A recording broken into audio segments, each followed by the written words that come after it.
So this is the final look. This is how it turned out. It's super easy to install, surprisingly, and it did leave us with a really nice finish, some super defined curls.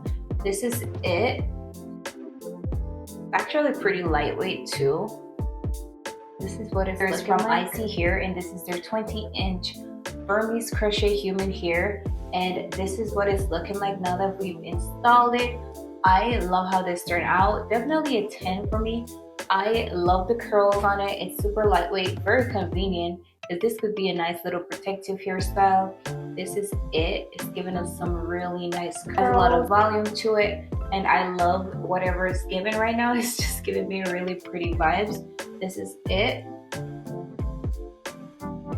If you want to get this hair, go ahead and click the link in my description and make your purchase.